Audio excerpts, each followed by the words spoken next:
All right, so we're hopping back to chapter 6 before we get into chapter 10.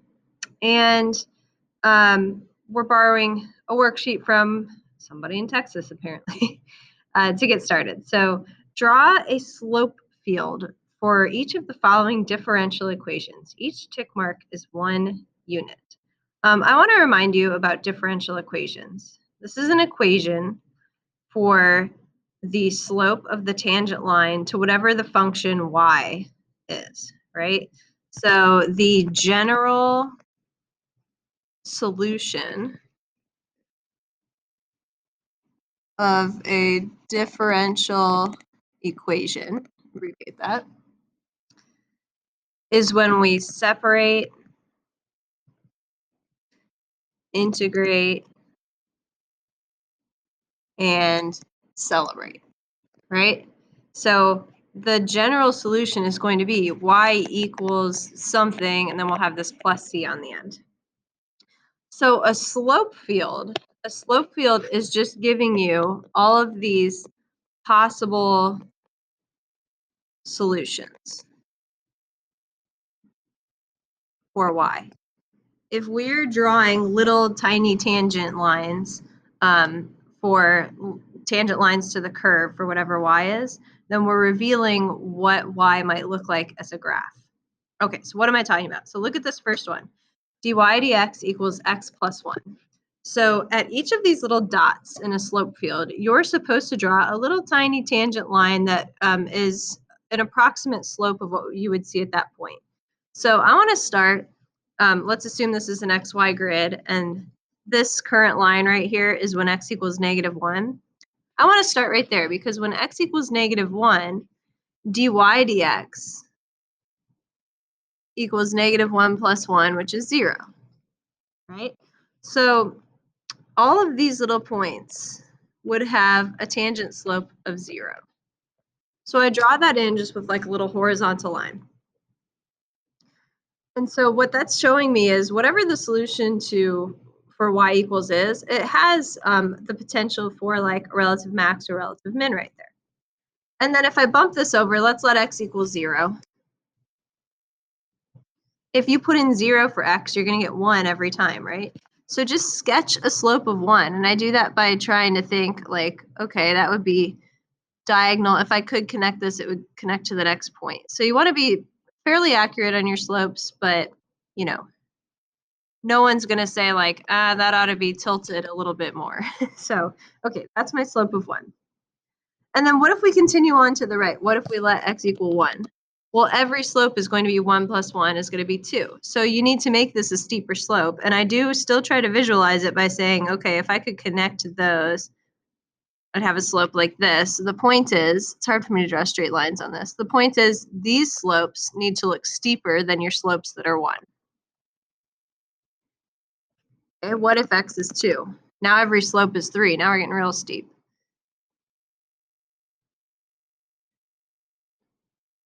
So what I'm visualizing with this, okay, and this would be x is 3. These are going to be super steep slopes, almost looking kind of vertical. What you should be able to see right now is, let's just say, don't draw this in. I'm going to erase this. But let's just say this is a point on the y graph that I find out, that I can kind of see that it's going to have this sort of general curve going this way because all of the tangent slopes I can see at these points have a slope of 1 and then 2 and then 3, and they're just increasing. It's meant to give you this visual of like, well, which way is this function kind of sweeping, I guess. You need to have a little line plotted on every point in the slope field they give you. So we need to keep going. What if x is -2? Every slope's going to be -1. And finally, when x is -3, every slope will be -2. So make it a little bit steeper. It might have gone a little bit wild on that one. So there's this general like curve here. And if we think about this, when a derivative is linear, what would the antiderivative be? If I take the integral of this, I'm going to get some sort of an x squared, right? So does this look like a possible x squared graph? If I pick, these are general solutions. Any of these could be the plus c, but I can visualize a vertex being on any one of these points and then the parabola curving in the fashion that the slope field is showing. Okay, number 2. Now it says 2y. So same process, but instead of looking at all of the x values, because there's no x to plug in here, I should start looking at y values. So I'm going to start here when y equals 0, then every slope would be 0. So this is going to be hard with a pencil, but on the x-axis, you do have 0 for your little tangent slopes. And then how about we'll go positive. When y is 1, dy dx is 2. So give yourself a slope of 2, kind of starting off steep right off the bat. And when y is 2, even more steep, you're going to have a slope of 4. Again, just needs to be steeper than what you had. But no one's going to look at that and be like, it looks more like a slope of 3 or 5 or whatever. So don't put too much headache into it, but you do need it to look neat. When y is -1, now we have a slope of -2 all across the board. And y is -2, -4.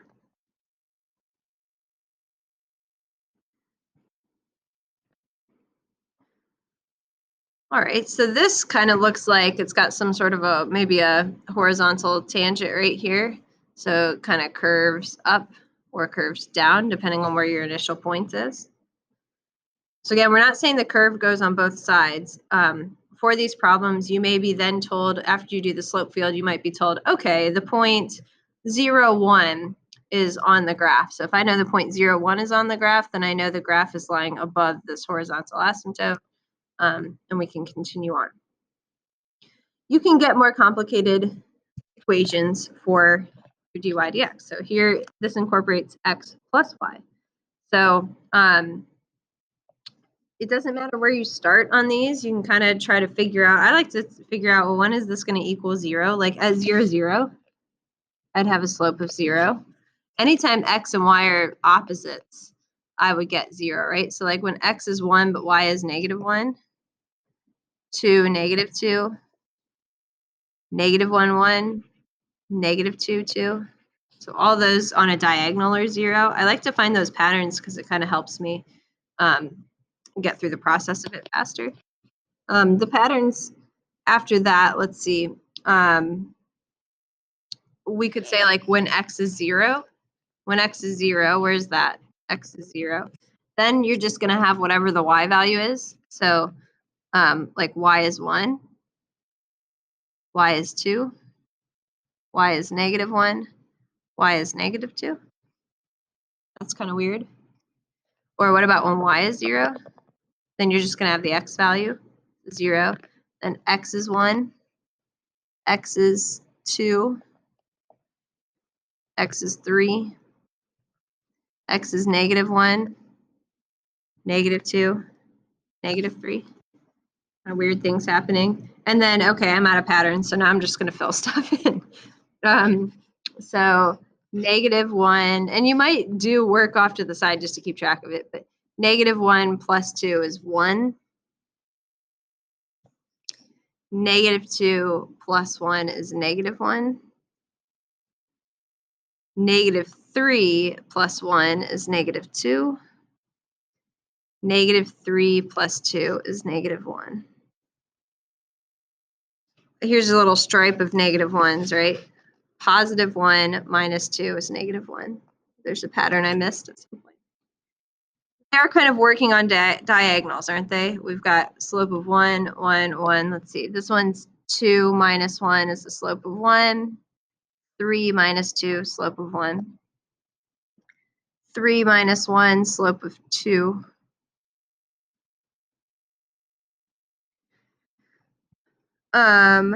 Okay, let's see. -1 minus 1, -2. There's another diagonal that could get filled in. -2 minus 1, -3. -1 minus 2, -3. -3 minus 1, -4. Getting really steep. -2 minus 2, -4. And this one's going to be really steep. All right, and then 1 plus 1 is 2. 1 plus 2 is 3. So you just want to try to get that you're seeing that it's getting more and more steep. 2 plus 1 is 3. 2 plus 2 is 4. 3 plus 1 is 4. 3 plus 2 is 5. Okay, so it almost looks like there's this slant asymptote right here. And then depending on what side your initial point might be on, where your actual plus C is, the curve might either have sort of a bend on this side or it might gradually slope down. All right, so I'm going to do one more of these, and then part of the homework will be to finish them off. So we're going to go over to number 6. Because again, you're just carefully going through and calculating. So negative y over x. When I see a fraction like that, I like to think, when is this undefined? So when x is 0, anytime x is 0, that's right here on the vertical axis. This is undefined. Now remember, an undefined slope means you have a vertical slope. That's undefined. And then when is the 0? Anytime y is 0, dy dx will be 0. So I've got horizontal lines. So I know that's hard to see even on mine because I used blue. But then we'll be kind of off in the corners. So I'm just going to work in quadrant 1 here. So 1, 1. So negative 1 over 1 is negative 1. And then we've got 1, 2. So negative 2 over 1 is negative 2. Then we've got 2, 1. So these I want to write out because the fraction's upside down. So negative 1/2, that's a bit more shallow, right? Kind of like that.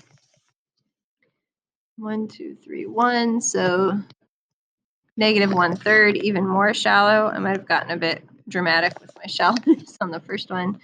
And then 2, 2. So that would be a slope of negative 1. And then 1, 2, 3, 1, 2, 3, 2. Negative 2/3. Not quite as steep as those, or steeper than the 1/2 and 1/3, but not quite as steep. Okay, so we have sort of the sweeping thing in quadrant 1. Then I'm going to hop down to quadrant 4. No rhyme or reason to that. So we've got 1, negative 1, and it's negative, so that's positive 1. So it should be probably kind of the opposite thing happening. So go ahead and fill in at 2, 2. You've got another positive 1 slope. All of these slopes should be positive because one of the values is negative. So 2, 1, so 1/2, 1/3, 1, 2. That's a positive 2 slope, so steep right there. And then this is going to be our 2/3 one. So it's the kind of a reflection of what's happening up here, and we can kind of hopefully visualize what's going to be happening in the last 2 quadrants. So over here, one of the values is negative and one is positive. So I'm going to get positive slopes again. Kind of nice. These are all negative slopes. Oh, hold on.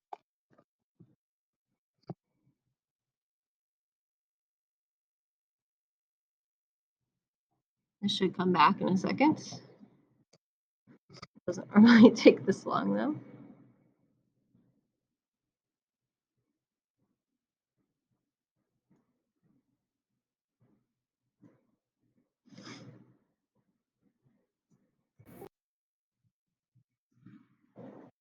Okay, so what I was trying to say with that is that I am going to have all positive slopes here, and then here when both x and y are negative, so they divide out to a positive, you still have this negative here. All these will be negative. I'll make my calculations a bit quicker, I think, in my head. So 1, 1, slope of 1. 2, 2, slope of 1.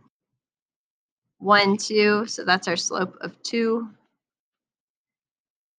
When x is 2 and y is 1, that's a slope of 1/2.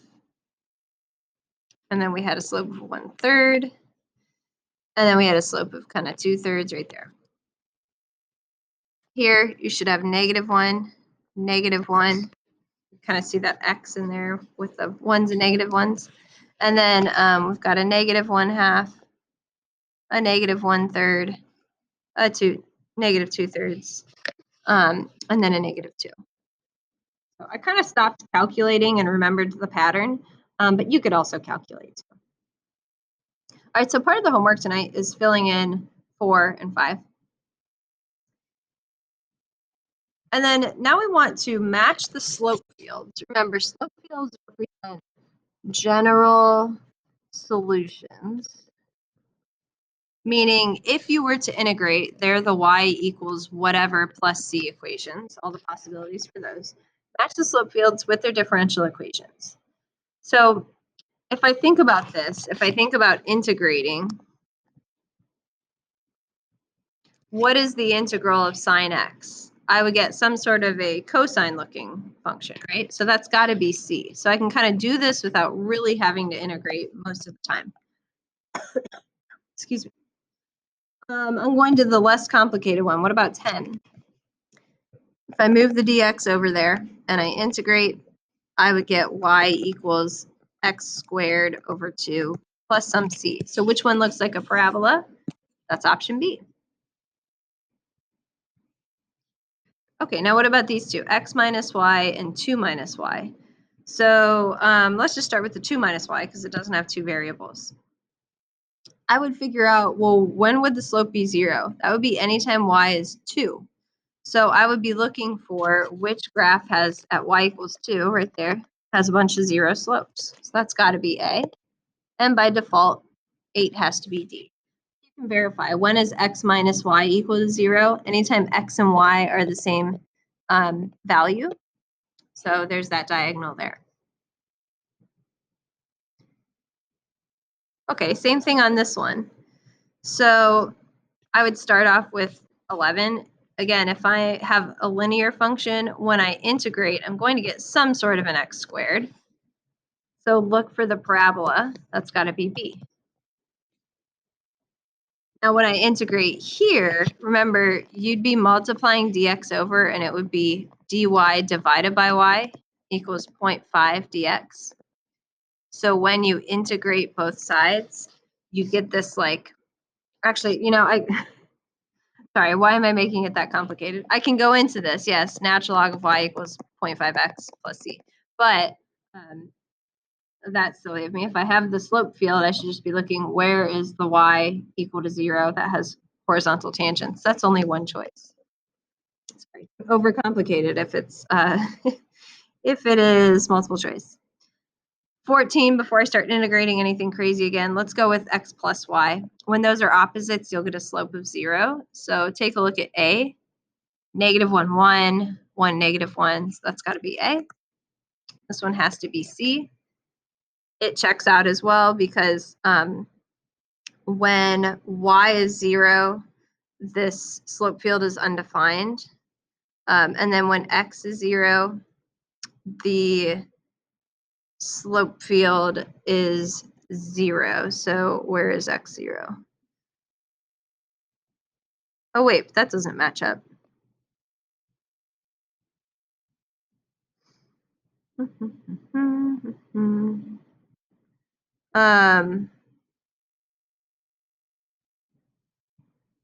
We'll have to come back to this one. We'll talk about this one in class because they do have it undefined where they're showing that that's they're showing that that is not even plotted. Oh, we'll have to come back to this one, guys. We'll discuss that in class. I'll figure out what I'm missing. Okay, now the homework for tonight is to try to do the rest of these problems. So this is from an old AP course description, which is just where they give you example problems. Trying to match this equation. Same thing here, trying to match this equation. And then I want you to work through these last two problems and see what you can come up with. We're going to go over this together in class, but I want you to try it on your own. I haven't walked you through what they're asking you to do, but see if you can kind of piece it together. And if not, we'll go over it tomorrow in class. All right, that's it for today.